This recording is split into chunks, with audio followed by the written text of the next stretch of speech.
If you have the space, I want you to run a short experiment with me. I want you to close your eyes and try to go completely limp in your face. No contraction at all for just 15 seconds. 15 seconds of perfect relaxation in your lips, eyes, nose, tongue, ears, and scalp. Okay, and then I'll explain why this matters. Ready? Set, go.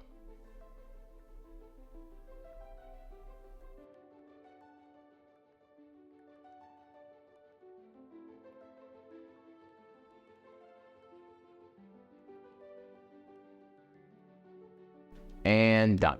Now, if you're being honest with yourself, despite your best effort, your eyebrows were and are probably still furrowed, okay? And your jaw is probably still clenched, and your lips are still swollen into a frown. Now, the background physical tension that exists in the face is actually an indicator that energy is somewhat clogged through your system, which is to say that lymph, blood, neurotransmitters, prana, all of these things that sustain your physical body cannot express themselves fully. In fact, practically speaking, I can confidently say that this background rampant stress or tension in your face shows that you're living or existing at a lower vibrational state, which means that you are experiencing a dampened and less joyful experience of life. In other words, surprisingly, being able to completely relax your face is actually a prerequisite for lifting your entire vibrational state and seeing the inherent beauty in all things. And that's because the energy that exists as tension in the face must get transmuted and redirected into your third eye, which is the physical and psychic structure in your brain that allows you to live in greater harmony with the environment. Third eye? Low vibration? Transmuted? What the hell are you talking about? Who are you, anyways? And how'd you get into my house? My bad. Totally forgot to introduce myself. My name is Ethan Hill. I'm an international yoga teacher, writer, and entrepreneur helping seekers like yourself adjust to the new earth. In this short video, I'm going to do 3 things for you. Number 1, I'm going to teach you what your third eye is. Number 2, I'm going to help you understand why it's so crucial that you open and activate it. And number 3, I'm going to give you practical advice for doing so. If all this sounds interesting and exciting to you, I invite you to sit more upright, turn on your listening ears, and prepare to expand your understanding of yourself. Let's begin. The third eye is what allows you to perceive subtle and invisible realities, which in turn generates and strengthens your intuition. Your physical eyes can pick up on frequencies within the visible light range, from roughly 400 to 750 e to the 14 hertz. Your eardrums can pick up on sounds happening between about 20 and 20,000 hertz. Your body can detect deep vibrations, typically in the range of 5 to 400 hertz, via mechanoreceptors in your skin. And just guess that you can smell and taste between 1 to 100 e to the 12th hertz. But of course, reality can extend far beyond what you can see, hear, smell, taste, and touch, right? For instance, radio waves, X-rays, infrared and ultraviolet radiation, microwaves, gamma rays, all of these and more exist within the bounds of the electromagnetic spectrum. While most humans, and notably scientists, argue that we don't have the faculties necessary to view other strata of reality, mystics and yogis tend to disagree. In fact, they suggest that the information that is imperceptible to your eyes, ears, nose, tongue, or skin is in fact perceptible to your third eye. Let's talk specifics. Subtly, your third eye is located in the center of your eyebrows, what's also known as the Christ center or Kutashta Chaitanya in Kriya Yoga. Anatomically though, the third eye actually begins at the base of your head and brain. That was a little tricky and subtle, so pay attention and I'm going to reiterate. Just as your heart exists and expresses itself in the center of your chest, but is wired to and reliant upon your brain, so too does your third eye express itself in between your eyebrows, but is reliant upon deeper, more fundamental brain structures. Your 2 most important brain structures are your medulla oblongata and your pineal gland, or pineal gland. According to yogis, the medulla oblongata is where subtle life force enters your body, right? Beyond the air that you breathe, the water that you drink, and the food that you eat, this light current sustains your physical and energetic body. It's also known as prana or chi in other traditions. Your pineal gland, on the other hand, is how your brain tunes itself to the different fields of information existing around it. This is somewhat akin to how an FM radio scans its environment, tuning into different frequencies, and then translates that raw, invisible data into sounds that other parts of your brain can then pick up and comprehend. So putting those two things together, the medulla and the pineal gland, you could picture the inner machinations of your third eye almost like a movie projector. Your medulla oblongata brings in energy or cosmic light into your brain and is magnetically pulled through the prism of your pineal gland and along an impossibly narrow tube in your brain. When that light completes its journey, a unique display of shapes and colors appears on the screen of your visual field and forehead. Got it? Kinda? Okay, cool. Now we can talk about how the third eye generates intuition. Put simply, intuition is the result of many, many, many imperceivable channels of information crescendoing into a firm, felt sense of knowing in your body about a particular situation, despite the fact that you have no proof that you know it. Because there are an unfathomable number of choices that you can make moment to moment or day to day, intuition is necessary for navigating life. Without it, you are forced to rely upon your fallible and sluggish intelligence to make decisions. Actually, let me put it like this. Intelligence requires your senses, what you can see, hear, smell, taste, and touch, in order to operate. Whereas intuition relies upon the extremely dense stream of information arriving at your subtle faculties, such as your third eye, in order for it to make decisions. In other words, intuition is just intelligence on steroids.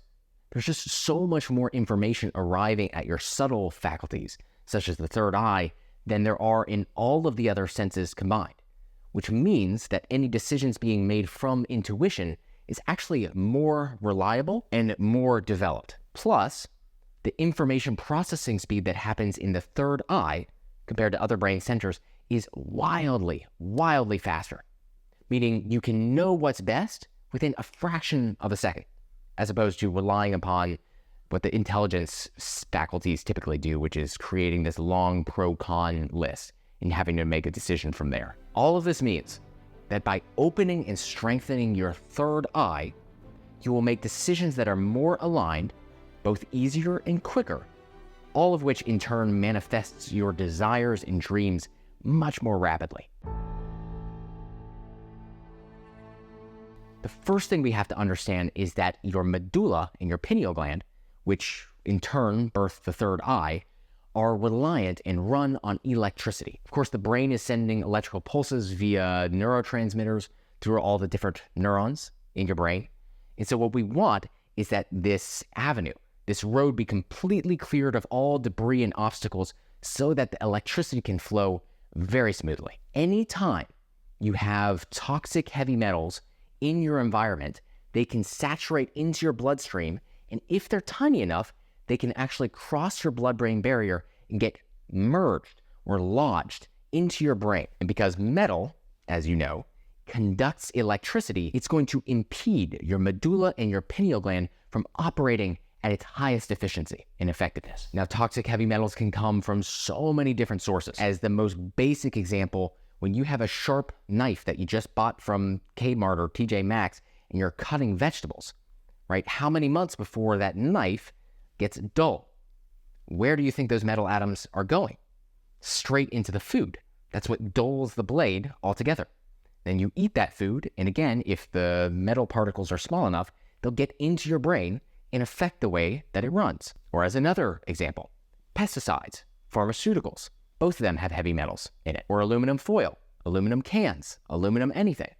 Our skin has oil that's slightly acidic, and it will break down tiny little atoms of aluminum from the foil that you touch. It leaches into the skin, ends up in the brain. Now that is just the tip of the iceberg. There's a laundry list of potential exposures that can bring more metals into your brain and hence affect not just the blockage of your third eye, but create anxiety, depression, OCD, Alzheimer's. All of these things, all of these thought-specific pathologies occur because there are toxins in our actual tissue. How do you get rid of this? How do you clean your brain, your pineal gland, so that it effectively operates more easily and you can intuitively decide much more readily better decisions in your life? Well, food is one way to do it. I cannot recommend Medical Medium's Brain Saver book highly enough. In it, he details a number of recipes and foods that help detox the metals from our brain, as well as going into depth as to what you should be avoiding. If you don't care to look into it in depth, that's totally fine. I do recommend drinking a heavy metal detox smoothie every single day. The 5 key ingredients that pulls metals out of your brain are as follows: spirulina, barley grass juice powder, not just barley grass powder, Atlantic dulce, wild blueberries, not cultivated blueberries, wild blueberries, and cilantro. If you include those 5 ingredients into your diet every single day, they will work harmoniously to pull and draw metals out of your body, therefore opening your third eye. So of course, it's great to clean and free yourself of all the debris that's in the physical tissue of your head, but there are also physical exercises that you can do today to strengthen and open this subtle faculty of you, thus strengthening your intuition. Before we jump into the actual exercise itself, I want to give you a little bit of context. Opening or activating or strengthening the third eye is really all about sending energy into this part of your brain. In the same way that you can make a decision to flex your bicep and that energy ripples into it to contract it, you can choose to send energy into your medulla and pineal gland. In order to do that, there are really 2 main methods. The first is just increasing the amount of focus or concentration on the particular area that you're hoping to activate. So in the case of the medulla and the pineal gland, you have to simply shine your light of awareness into the very center of your head, which I'll walk you through here soon. And second is relax or withdraw life force from the other areas of our body to redirect it into those particular locations. Imagine it like this. Your body is this light bulb that is dimmable. Okay, you can increase the amount of wattage flowing through it, or you can decrease the amount of wattage flowing through it. If all of your light is being sent into the muscles and bones and immune system of your body, well then it's neglecting the more subtle aspects of the third eye. It's basic resource usage. Either you have energy in your periphery or you have energy in your central area. More important than relaxing your triceps and lats and quads, and those things are great, they liberate a lot of energy, but more important than that is learning how to relax your face, because the face holds an incredible amount of tension that can be redirected into the center of your brain. And that's why I had you at the very beginning of this entire video try to relax your face, because inherently what happens is as you relax it, energy will enter deeper areas of your brain. Arguably the hardest place to relax your face is actually your eyes, because comparatively to the rest of the body, even though your muscles are very tiny, they're very thin, they're some of the strongest muscles in your entire body. They're using a lot of life, a lot of energy in order to look and focus on this screen. So here's the exercise for opening up and strengthening your third eye. Remember, it's all about relaxation and attention. All right, and relaxing the eyes is the critical piece to all of this. So you're gonna take both hands, point out the index fingers. One of the index fingers should be facing you and one of them should be pointed away, okay? Bring them about an inch or 2 apart from one another, and the middle knuckle should be in line with your eyebrow, maybe a foot or 2 away from you, and then try to look behind your fingers until you see a third one and a fourth one appear, okay? From here, all you're going to do is try to overlay these ghost images on top of one another so that you see 3 fingers. All right, you see the left one, you see the right one, and you see an invisible third one that's trying to overlay.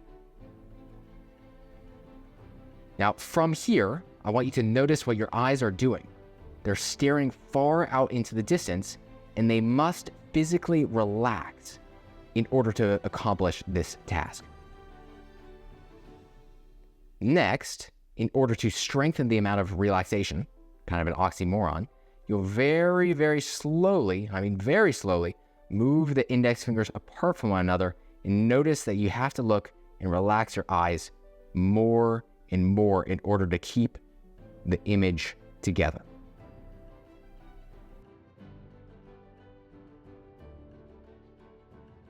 You can see how much of a challenge this is. But this is the exercise that's really helpful for opening the third eye. Because when your eyes are closed and when we do the more deeper meditation, you'll notice that the eyes themselves are constantly flickering. They're constantly tense in the back of them. And in order to get that to release, you have to stare very far away and they have to not move an inch. Now, the problem here is that in order to fully understand and comprehend how the third eye works and how to open it, it helps that you spend more time than just a quick YouTube tutorial video on it. With that in mind, I've actually created a guided 30-minute meditation session for this exact purpose, for helping you understand and open your third eye. If you're interested in that, go ahead and click on the link in the description below and enter your email. There you'll gain the free 30-minute audio, wherein we'll be using the technique of the fingers coming together, of course, with eyes closed and not actually keeping the hands outright. And you'll be gaining 3 other techniques for helping strengthen and open the third eye, all of which I explain in the audio, is going to be critical for boosting your intuitional faculties. Anyways, that was it. If you don't want to check out that audio session, no worries. Maybe you just keep journeying down the rabbit hole with me in this next video. Talk with you soon.